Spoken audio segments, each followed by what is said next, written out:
Good day mga ka-sports natin dyan, na Conrad Kashima lineups inyo nang makikilala. Alam nyo ba mga ka-sports natin dyan na marami ngang mga umalis sa na Conrad Kashima at nag-rebuilding nga sila ng mga players. Kung kaya nag-recruit nga talaga ng mga mas matitinik at mas malalakas ang na Conrad Kashima.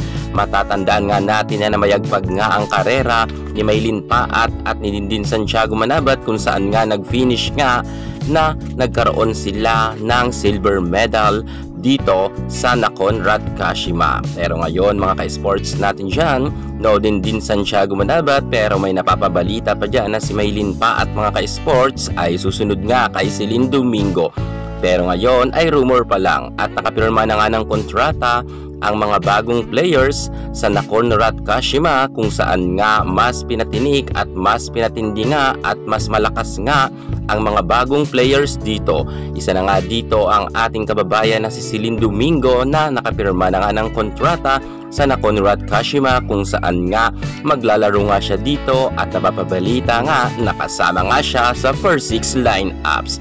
At may galing pa nga sa USA niya kung saan makakatambal nga ni Celine Domingo bilang middle blocker at parehas nga silang import. Talagang mas pinapalakas talaga ng na Conrad Kashima ang kanilang lineups. Atin na mga ka-sports natin dyan, sisilipin ang mas pinalakas na lineups nga ng na Conrad Kashima.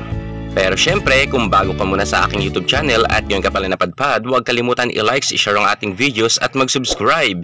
I-click ang ating notification bell para lagi kang updated sa lahat ng issue pagdating sa volleyball. Susunod na. Drop it!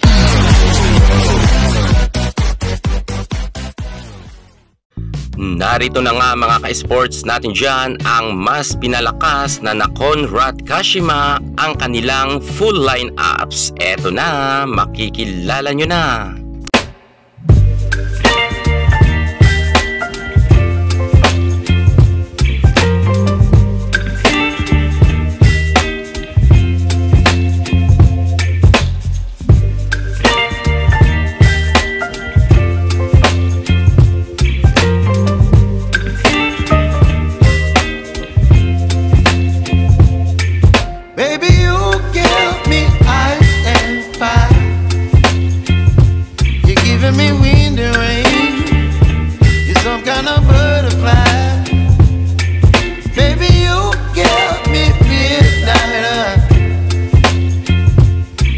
My appetite, don't leave me here high and dry.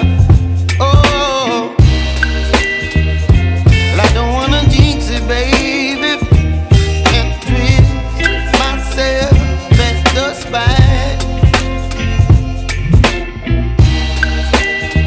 Don't wanna overthink it, baby, it's just twist your body and mine.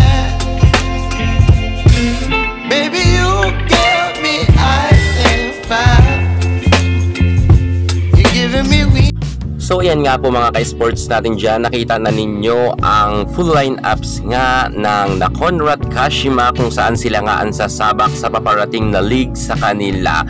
At napapansin nyo mga ka-sports natin dyan, sa mga kasama nga ng ating Celine Domingo, ang kanilang opposite hitter ay iisa lang po.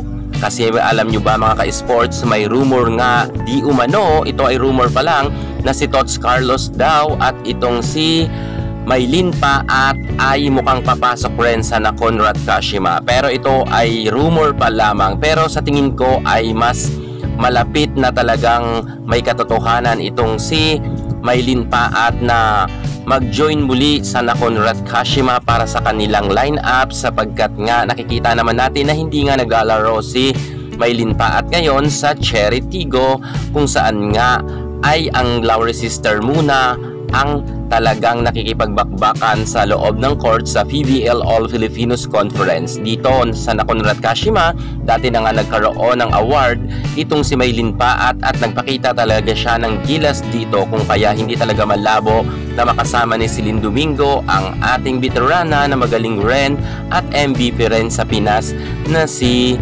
Maylin Paat.